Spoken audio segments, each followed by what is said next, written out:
What's up, everyone? Hope your day is going well so far. I'm sure by now many people have heard the exciting news that there is now a filing by Van Eck for a Solana spot ETF.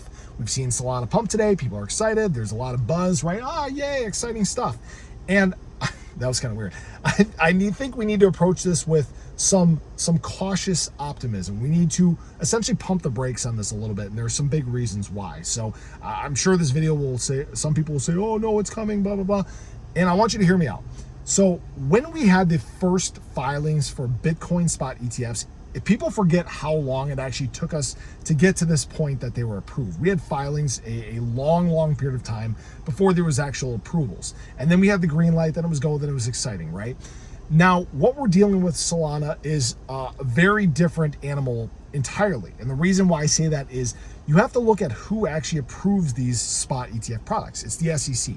And the SEC has had a very firm approach on assets outside of Bitcoin, Litecoin, Bitcoin Cash, and Ethereum. And that's that all these other assets in this space are unregistered securities. And in fact, if you guys remember, think back to some of the filings that we dealt with in 2023, Solana was actually specifically named as an unregistered security in many of these lawsuits, okay?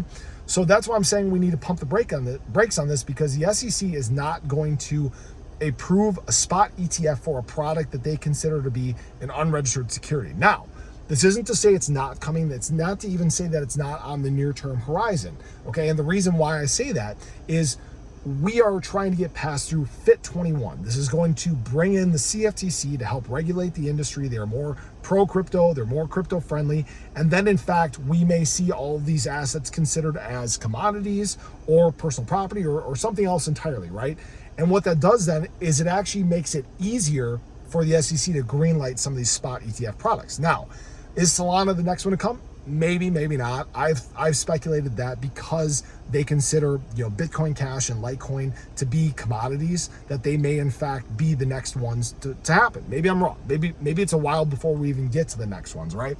But eventually this door is going to open. It's going to be a lot easier for institutional money to hit some of these products outside of Bitcoin and Ethereum spot ETFs. And remember, we're still so early in this journey. Just in January, we had the first Bitcoin approvals. We just had Ethereum approvals. We still haven't even had the approval of all the S1 applications. We're going to get there. There's going to be institutional money that continues to seep further into the industry. They're going to go after altcoins, ADA, SHIB, right? Some of the ones I talk about here on the channel, I think it wouldn't be surprising if we're seeing, most assets in the top 20 coins have their own spot ETF, but it's all going to take time. So while we can get excited and cheer and be happy that this is happening, know that it's probably going to take time for us to get to this point. But when it does, this industry is going to look drastically different. You are going to see so much capital hitting the space, so much excitement and buzz around products, and we're just getting started. So I appreciate you guys as always. I hope you enjoyed the video. Let me know your thoughts below, but I'll catch you guys in the next one. Take care.